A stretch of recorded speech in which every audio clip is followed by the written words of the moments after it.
cerebro para vivir mejor.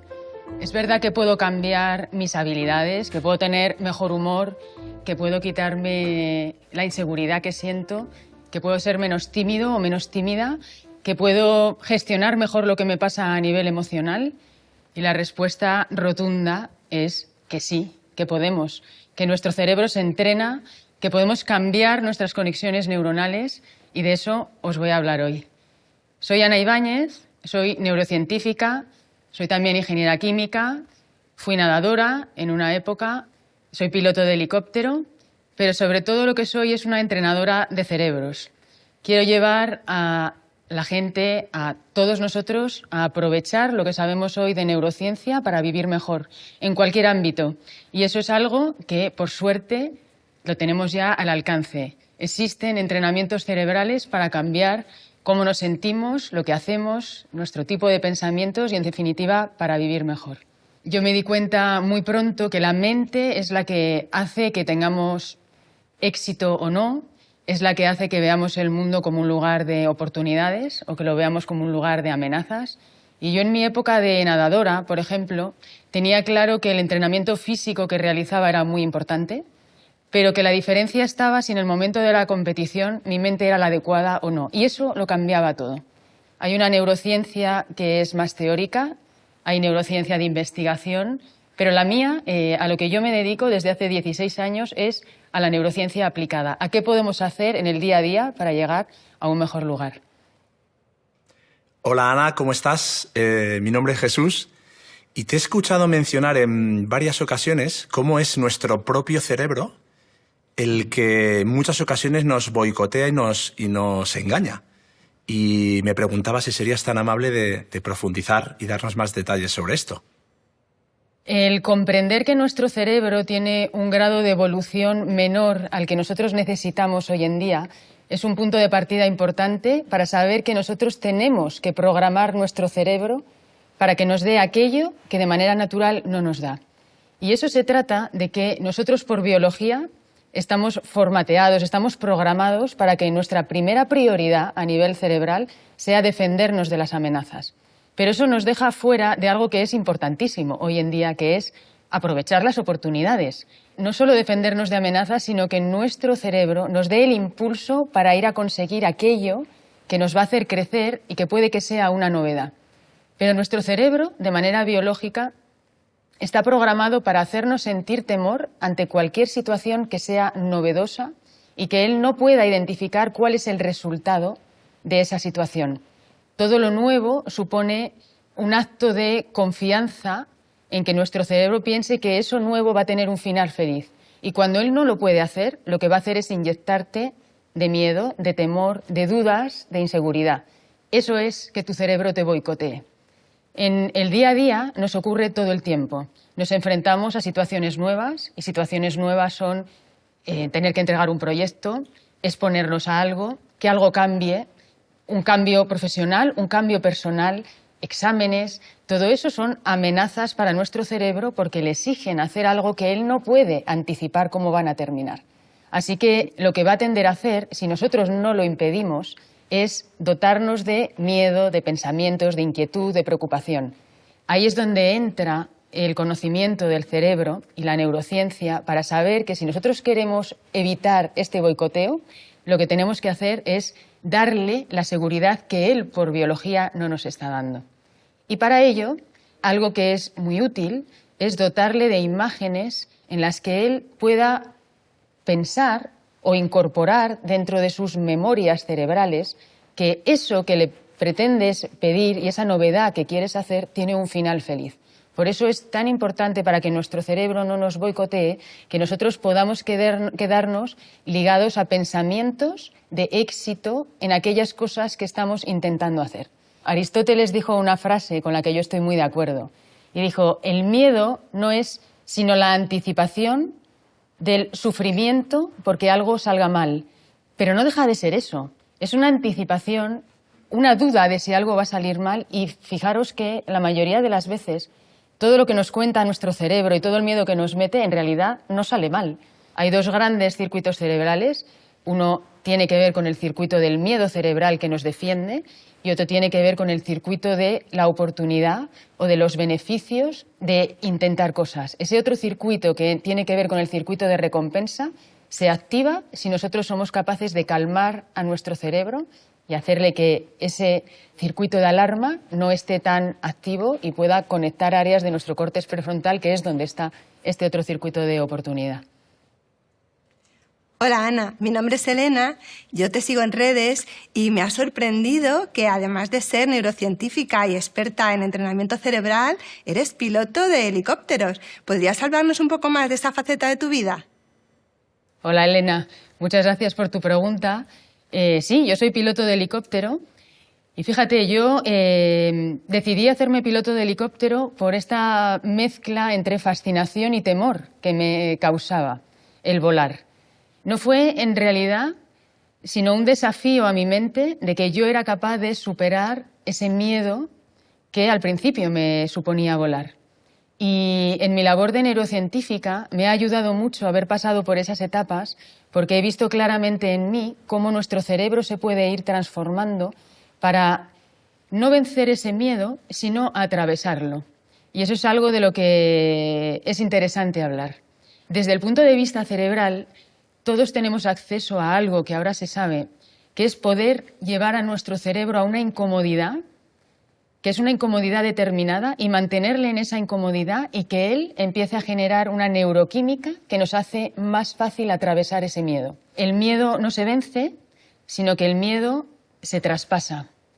Cuando nuestro cerebro se ve sometido a un estrés, como es afrontar una situación que te está generando temor, te está produciendo una neuroquímica adecuada que hace que primero se ponga en alerta tu cerebro, que después pueda enfocarse en ir superando esa situación que te da temor y, por último, te segrega esta neuroquímica que conocemos todos, que se llama dopamina, que es la que te va dando premios cada vez que tú vas haciendo un paso para soportar eso. Así que en el poder contar con nuestro cerebro como aliado para quedarse en esa incomodidad de esta situación nueva, atravesarlo y empezar a tener este premio de dopamina, este premio de ir sintiéndote bien, conquistando ese miedo y venciéndolo, es algo que cerebralmente podemos hacer todos.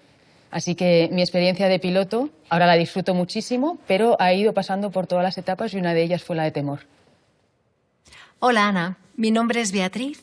Y como experta en neurociencia que eres, me gustaría que me explicaras cuáles son para ti los descubrimientos más importantes sobre el cerebro que nos podrían ayudar a mejorar nuestras vidas en el día a día. Muchas gracias, Beatriz, por esta pregunta, que me permite hablar de lo que en mi trabajo con neurociencia es, creo que el descubrimiento que más utilizo en el día a día y con el que puedo ayudar a más personas a llevar a su cerebro y a su mente a un lugar más allá.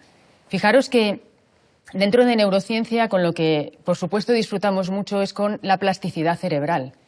Esto que ya en el siglo XIX nuestro querido don Santiago Ramón y Cajal, que fue el primer visionario que se dio cuenta de que nuestro cerebro puede cambiar y que no solo cambia a nivel de conexiones neuronales, sino que pueden cambiar las neuronas por dentro, el cómo se comunican.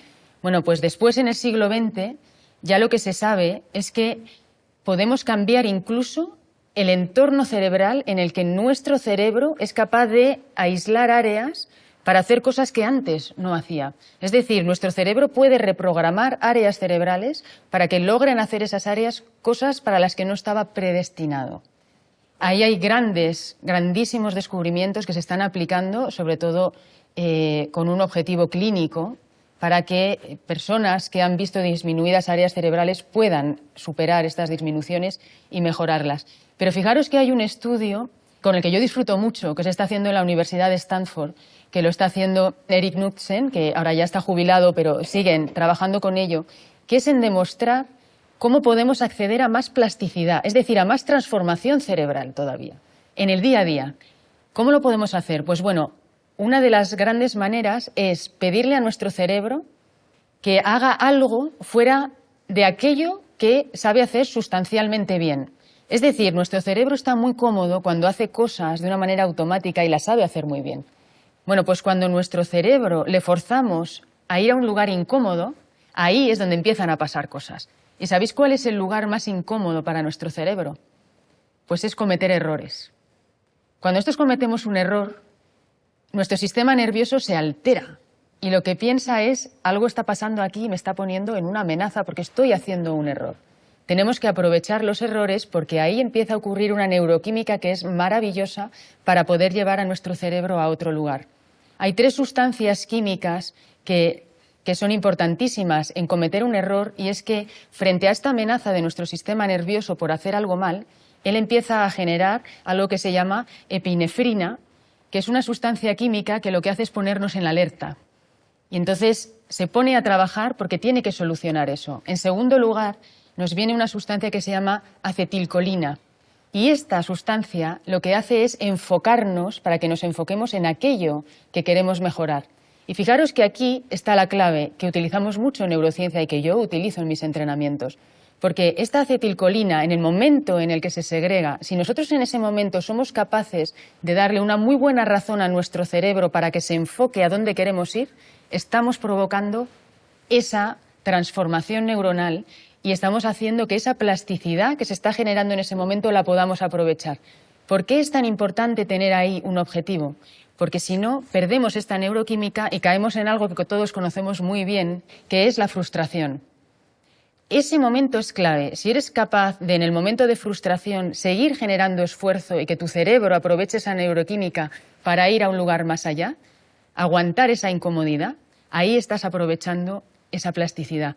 Cuando ocurre eso, cuando tú te quedas pegado a tu objetivo y estás aguantando esa incomodidad, tu cerebro empieza a regalarte un premio en forma de dopamina.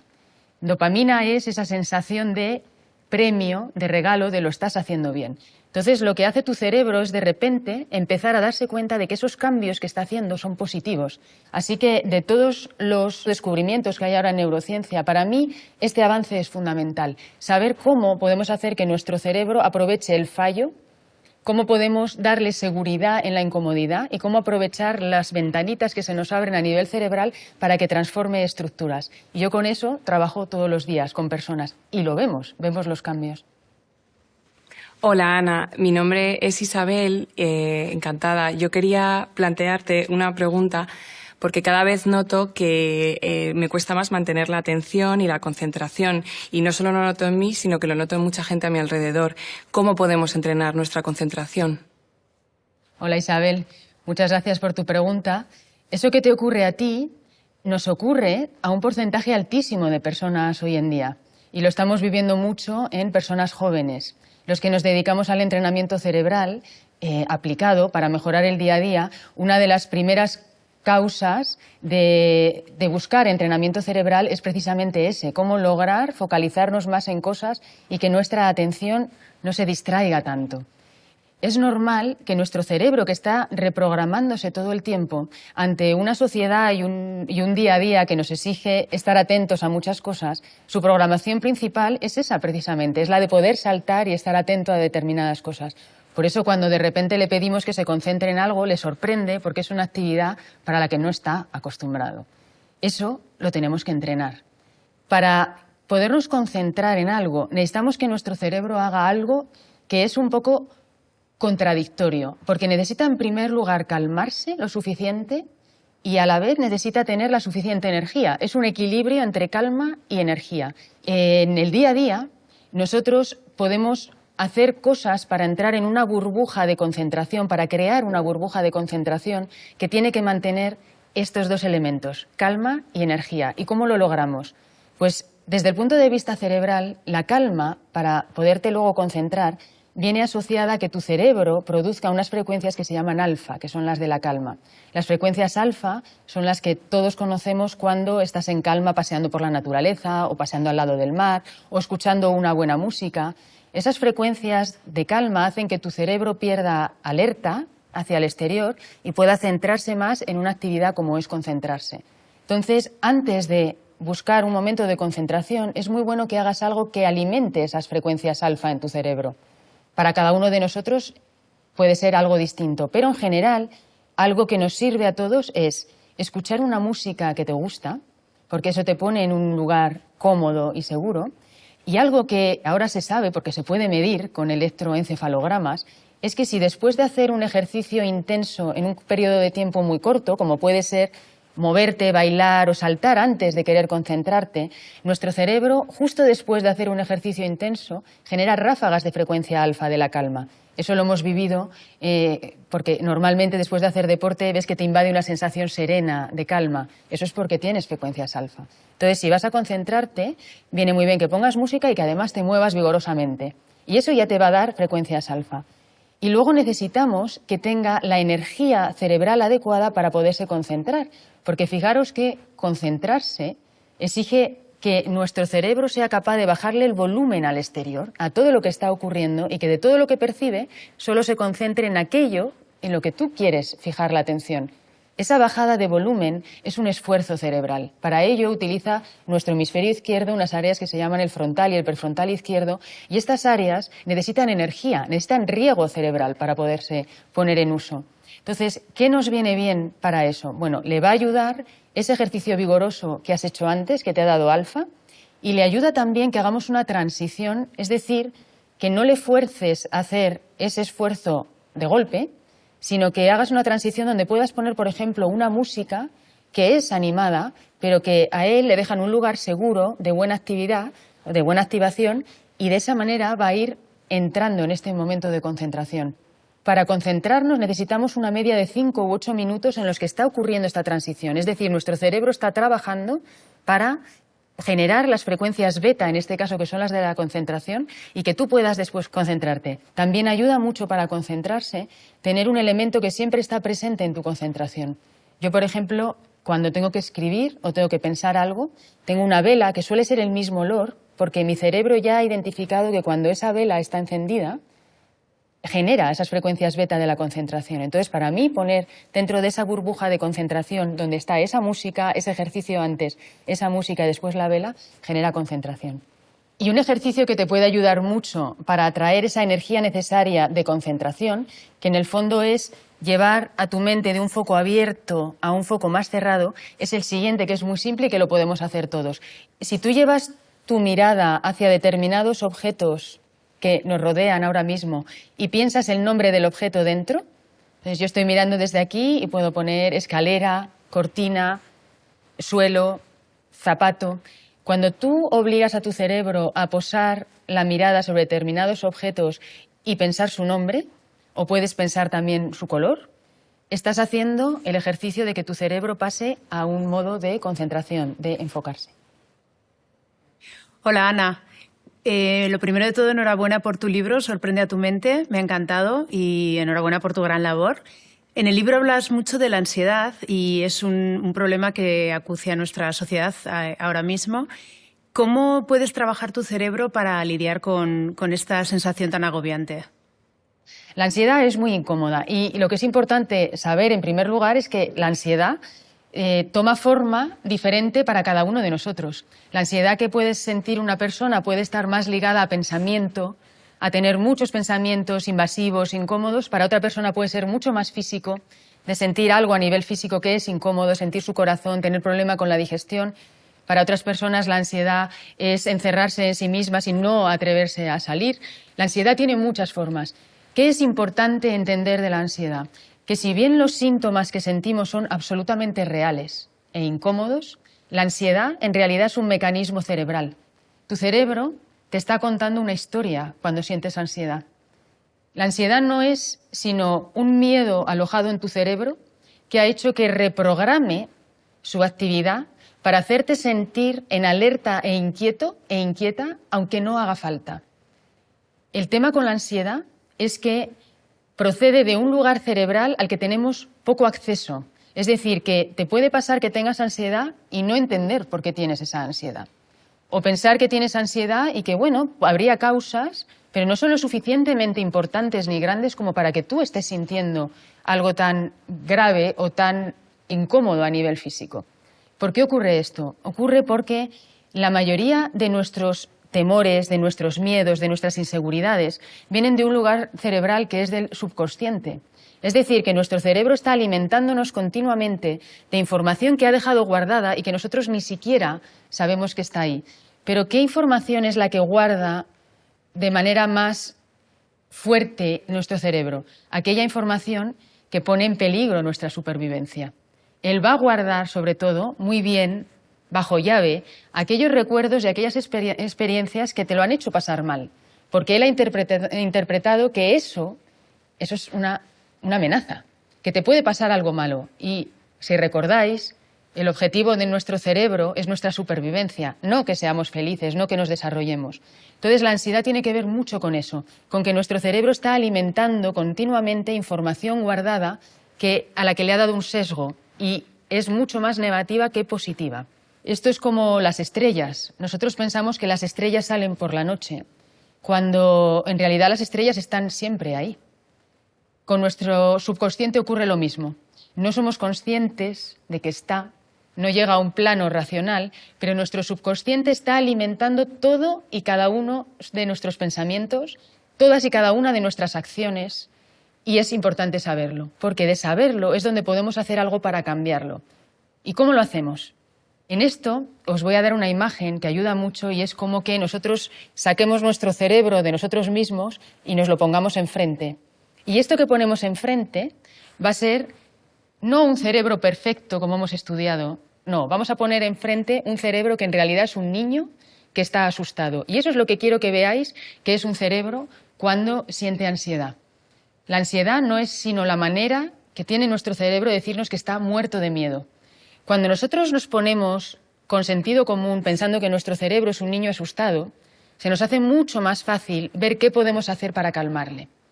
Cuando tienes un episodio en el que tu corazón empieza a funcionar y a latir de una manera muy acelerada sin una causa que puedas identificar, o notas que estás en un periodo en el que tienes mucha invasión de pensamientos, en realidad lo que está ocurriendo es que tu cerebro es ese niño que está tan asustado que te está mandando esos síntomas para que te des cuenta de que quiere que le cuides y que le tienes que sacar el miedo. Cuando tú tienes a un niño que está asustado, lo primero que le quieres demostrar es calma, ¿no? Normalmente. Le quieres mirar con ojos de calma para que él no vea miedo en ti. Tú le estás traspasando, oye, yo estoy seguro. ¿Cómo hacemos eso para nuestro cerebro? Haciendo algo físicamente que no es de ansiedad, sino que es de calma. ¿Qué es lo más rápido para decirle a nuestro sistema nervioso que en realidad nosotros estamos calmados? Es la respiración. Por eso los ejercicios de respiración son tan útiles para bajar la ansiedad. Porque si tú entras en un patrón de respiración donde respiras de manera abdominal y exhalas en exhalaciones más largas que las inhalaciones, tu cerebro, que conoce ese esquema de respiración y lo tiene ligado a calma, empieza a calmarse. Porque dice, espera, yo estoy sintiendo ansiedad, pero está respirando con calma. Yo tengo asociado que este tipo de respiración está asociado a calma. Entonces va a empezar a producir la neuroquímica y las frecuencias cerebrales adecuadas a la calma. En segundo lugar es empatizar. Si un niño tiene miedo, tienes que aceptar que siente miedo y él tiene que saber que lo está pasando mal y que tú te das cuenta de ello. Con nuestro cerebro ocurre igual. Por eso no podemos obviar los síntomas, sino que tenemos que mirarlos y decirnos de manera consciente: entiendo que estás asustado y por eso estoy con estos síntomas, pero esto no es real, esto es un mecanismo. Entonces, no voy a luchar contra los síntomas, pero voy a despistarte para que te fijes en otras cosas y no en tus síntomas.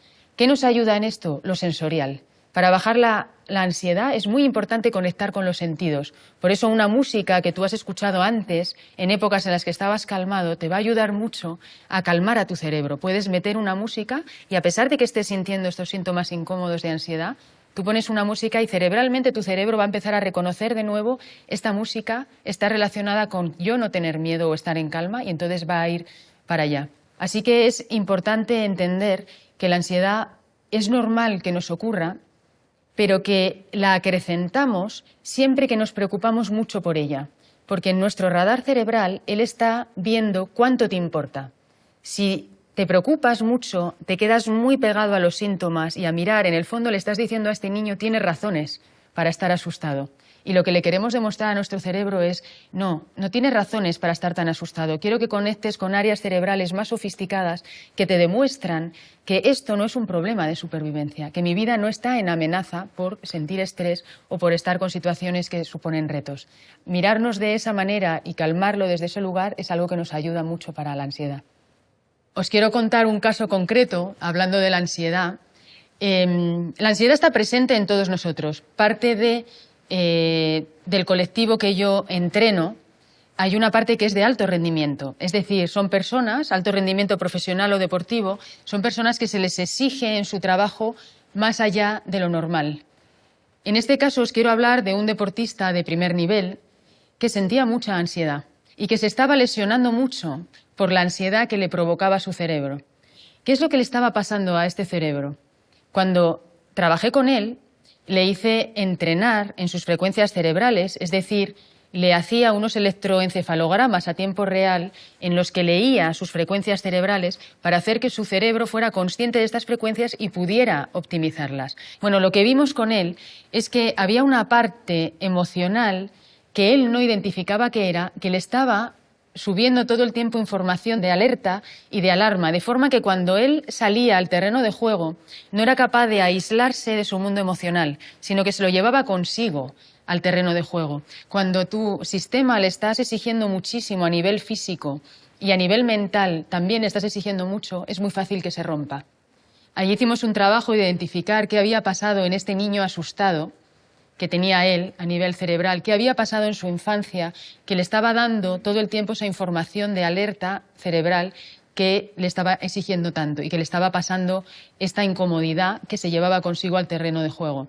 Y entonces lo que pudo hacer de manera consciente es superar eso que había sido un trauma a nivel emocional. Y con ello su ansiedad disminuyó hasta llegar a desaparecer y sus lesiones bajaron muchísimo, pero sobre todo lo que aumentó es la seguridad como deportista, porque su cerebro ya no le está pidiendo que lleve tanta energía a combatir esos pensamientos negativos.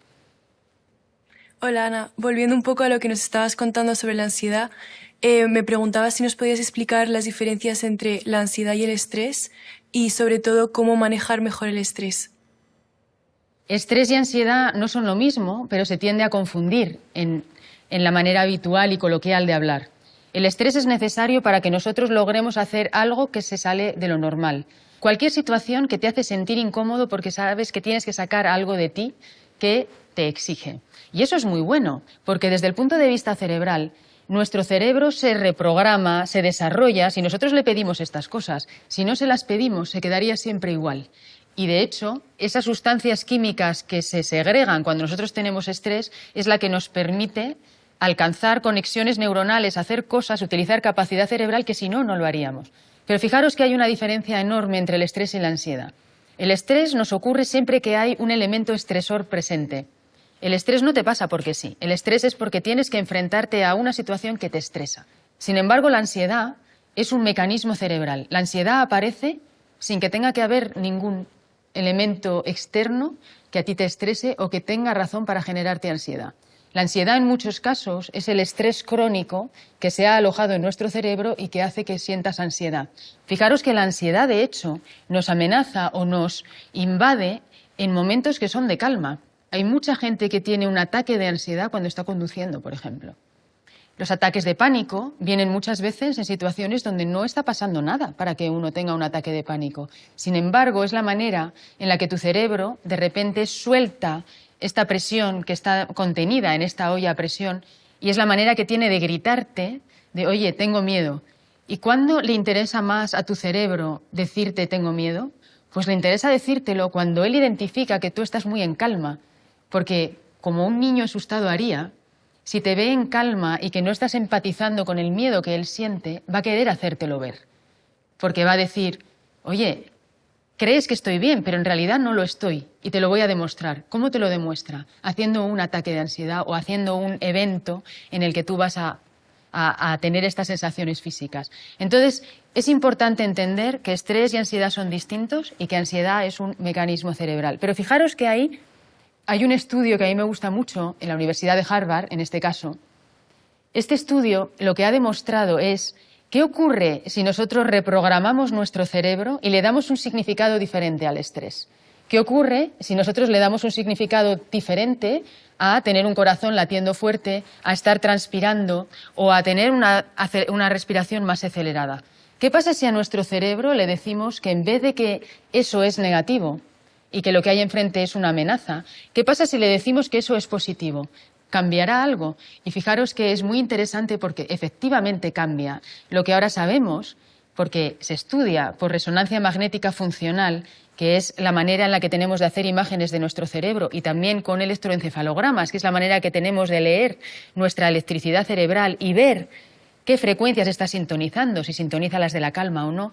Bueno, pues lo que se sabe ahora es que si nosotros hacemos el ejercicio de pensar que cuando tienes esos síntomas, lo que haces es tener el mensaje de que ese es mi cuerpo trabajando para mí, para hacerme un superhombre o una supermujer, para hacer frente a este evento, todo cambia. Tu cerebro, en vez de verlo como un acto de supervivencia, lo ve como un acto de poder. Se fortalece. Y fijaros que va más allá. Lo que se ha demostrado es que aunque el corazón lata más fuerte, es decir, está llevando más riego, no tiene asociado el efecto negativo cardiovascular que sí lo tendría un estrés que acelera tu corazón, pero que tiene la connotación negativa. Cuando tú estás a gusto con tus síntomas de estrés, tus vasos sanguíneos no están contraídos. Y este es un gran descubrimiento, porque lo que hace es que si nosotros conectamos con el estrés desde una manera positiva, estamos haciendo que nuestro organismo esté sacando lo mejor de sí y que encima no sea nada que nos venga mal, sino que le haga desarrollarse. Y esto es importantísimo, porque hay dos tipos de estrés. Está el estrés positivo, que se llama eustrés, y el estrés negativo, que sí que nos daña, que se llama distrés. Del eustrés es del que os estoy hablando, de este estrés que nos desarrolla en vez de perjudicarnos. Pues fijaros, hay dos variables que son necesarias que estén presentes para que nuestro estrés se mantenga positivo y sea eustrés. Una de las variables es que nosotros tengamos muy claro y le digamos a nuestro cerebro cuál es el beneficio que hay detrás de ese estrés que estamos sintiendo. ¿Dónde me lleva? ¿Qué gano yo poniendo a mi sistema fuera de esta zona de confort? Y, en segundo lugar, limitar el tiempo al que está sometido al estrés. No hay ningún estrés positivo que, alargado durante mucho tiempo, pueda mantenerse positivo, porque nuestro organismo no tiene la capacidad de regenerarse de ese estrés y no puede disminuir la carga alostática que conlleva el estrés. Pero si tú mantienes el estrés en un periodo determinado de tiempo, y tu cerebro lo sabe, ahí estás haciendo que tu estrés sea positivo. Y esto, muchas veces, lo único que necesita es que nosotros seamos conscientes de esta situación es incómoda, estoy estresado, pero va a durar X horas, X días, puede durar meses, puede ser una situación laboral que te dure más tiempo, pero siempre y cuando tu cerebro sabe que va a tener un fin, estás cayendo en estrés positivo. Os voy a pasar un ejercicio con el que yo trabajo día a día, y que es muy simple, pero es muy poderoso. Para hacer este ejercicio vamos a utilizar una habilidad que tiene nuestro cerebro y es la tridimensionalidad. Os voy a pedir para él que cerréis los ojos y que desde los ojos cerrados sigáis mis instrucciones. ¿Podéis imaginar el espacio que hay entre vuestras orejas? ¿Podéis imaginar la distancia que hay entre vuestra oreja derecha y la punta de vuestra nariz? ¿Podéis imaginar la distancia entre vuestra oreja izquierda y la punta de vuestra nariz?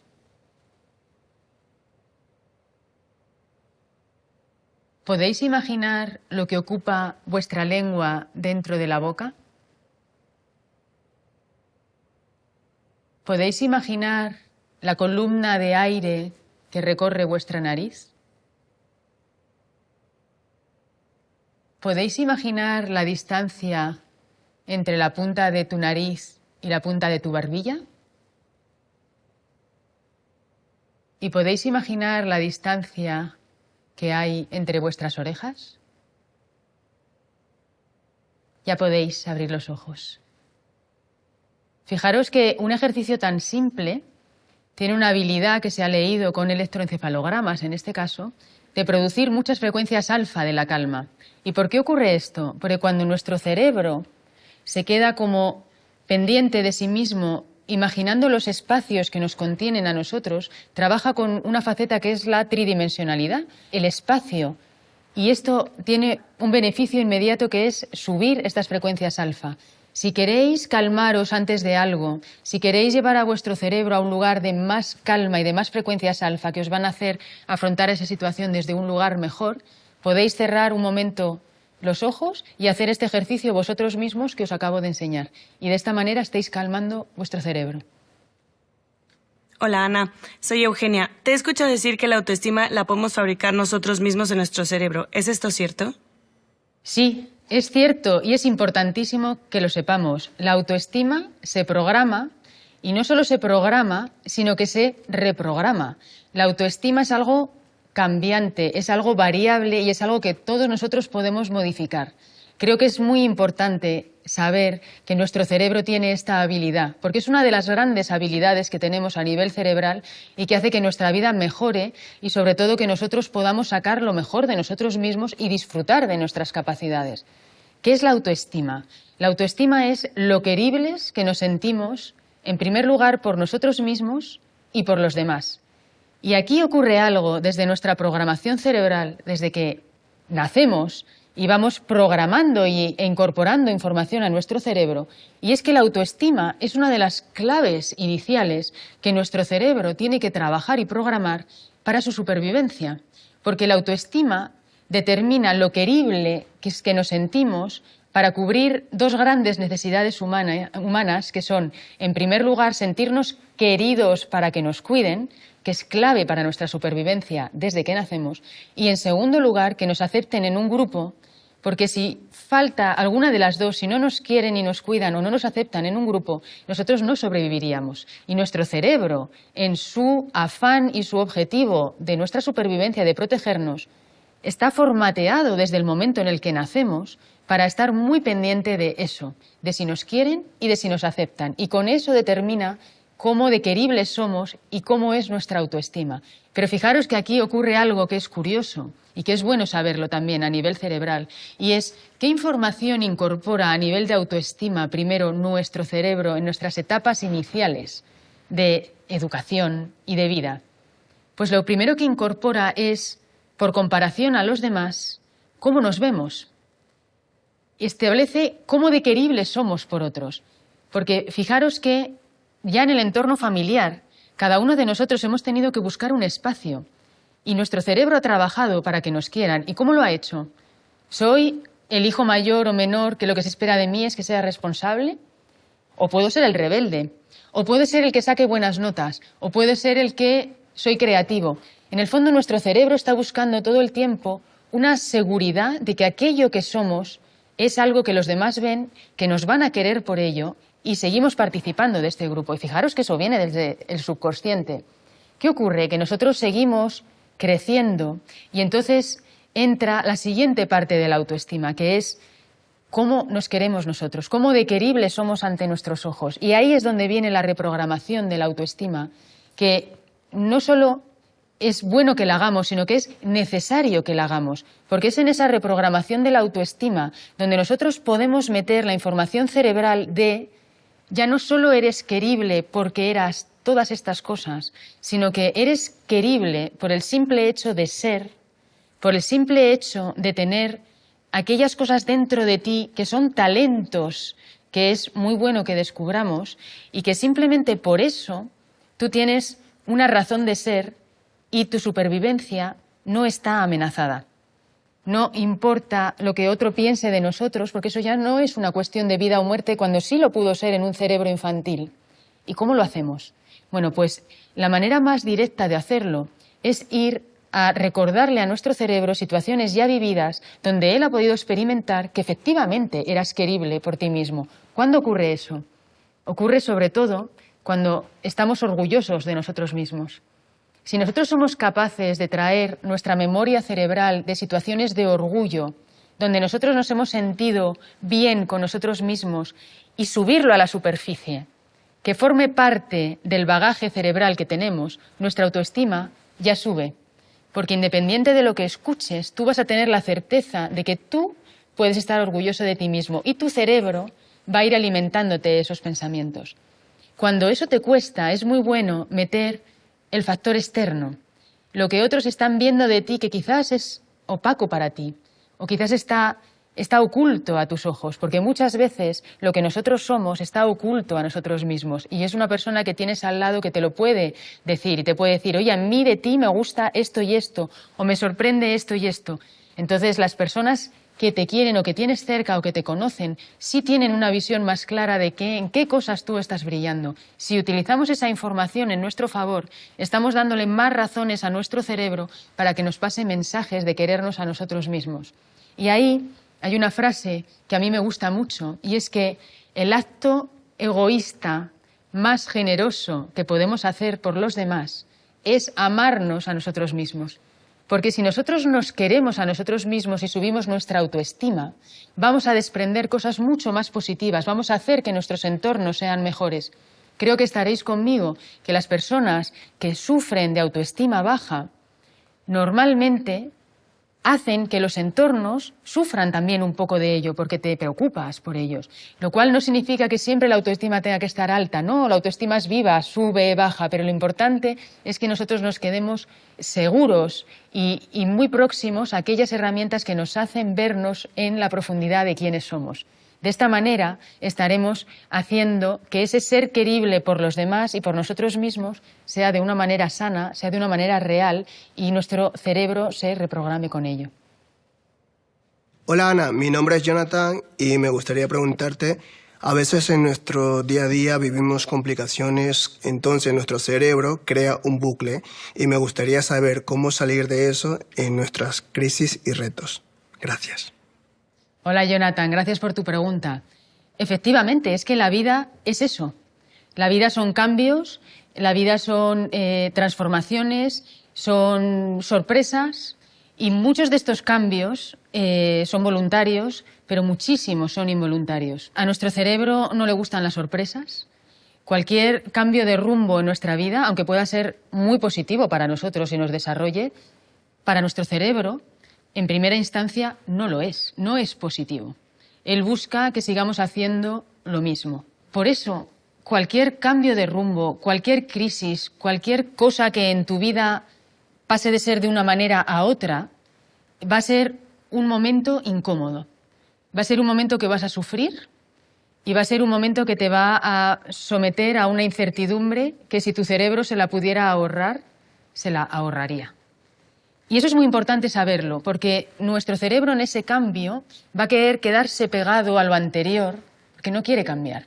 Y entonces es muy probable, y lo habréis vivido posiblemente, que hay un ámbito de tu vida que quieres cambiar, que necesitas cambiar, que tu organismo te está pidiendo de alguna manera, a veces de manera física, con síntomas, a veces con bajo ánimo o con depresión. Tu organismo te está hablando que necesitas cambiar eso porque ya no funciona. Y sin embargo, te sorprendes de que no te está ayudando a hacer ese cambio. Dices, ¿y cómo será que si mi organismo sabe que esto ya no funciona y estoy sufriendo y somatizándolo, cómo no me dará la seguridad, el optimismo, las herramientas para cambiar? Y esto pasa pocas veces. ¿Por qué no te lo da? Porque el grado de evolución cerebral es menor que el que necesitas para que sí que te lo dé. Entonces tenemos que ayudarle una vez más. Tenemos que darle ese empujón que por evolución todavía no tenemos. ¿Cómo lo hacemos? Siempre que seas capaz, frente a un cambio, de enseñarle que lo que hay detrás de este cambio te va a llevar a un lugar donde sí vas a estar bien, y no tiene por qué ser extraordinario. Tu cerebro lo único que necesita es que sepa que va a sobrevivir a ese cambio. No hace falta que tu vida mejore muchísimo después de ese cambio. Lo único que necesitamos es que tu cerebro pierda el miedo a que algo muy negativo le puede pasar. Entonces, si logramos eso, ya estamos ayudándonos mucho en forma de información cerebral. Muchas de nuestras crisis tienen una base emocional. Todo lo que tenga que ver con separaciones, con preocupación por nuestros hijos, por nuestra familia, con pérdidas de personas que queremos. Todo eso son estreses emocionales y crisis a nivel de nuestro cerebro. Si emocionalmente lo estás pasando mal, es difícil que te concentres bien, es difícil que tengas buena memoria, es difícil que duermas bien. Todo nuestro mecanismo cerebral del resto de ámbitos se ve afectado.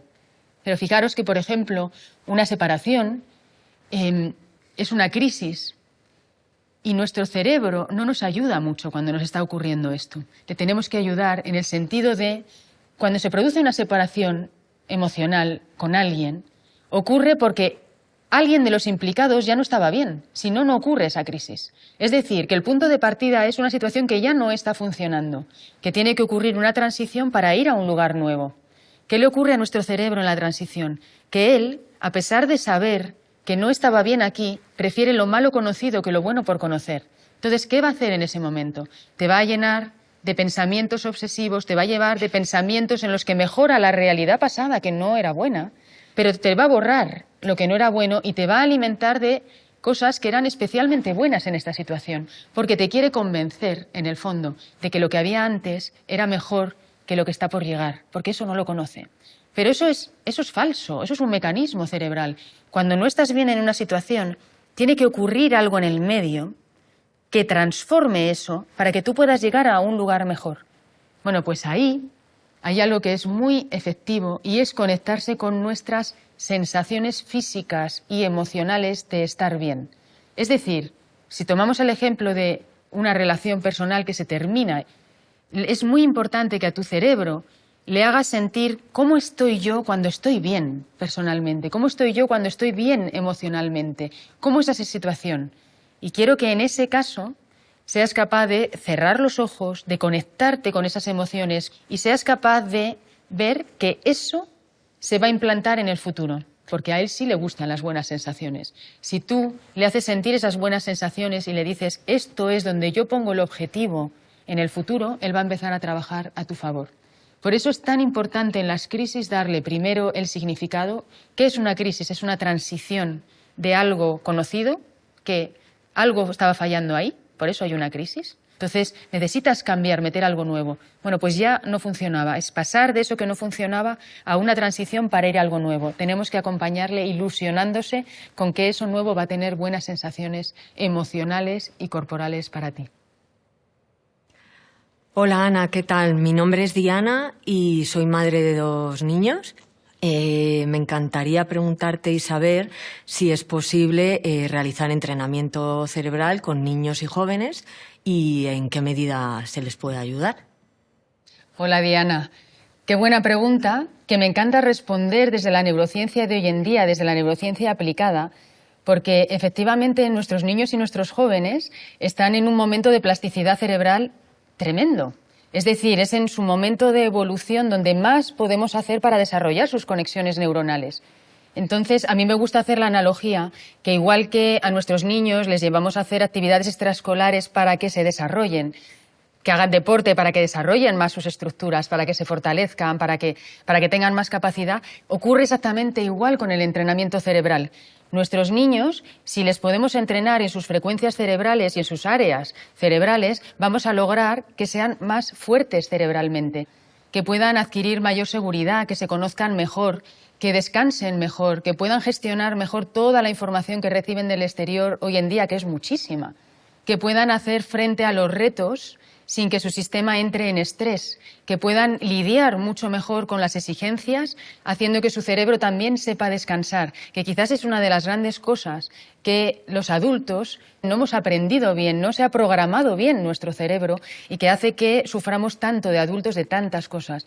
Si un cerebro le enseñas desde el principio a que puede trabajar y esforzarse mucho y a la vez que el descanso es algo necesario, positivo y que también lo premia a nivel cerebral, vas a conseguir un adulto que sepa equilibrar muy bien sus periodos de esfuerzo y de descanso, que se va a saber leer, que va a saber entender que sus emociones no siempre son positivas, que hay emociones que a veces son incómodas y son negativas, pero no pasa nada. Eso no le pone en amenaza. Pero todo eso se aprende mucho mejor en la etapa infantil, cuando el cerebro está mucho más receptivo de información.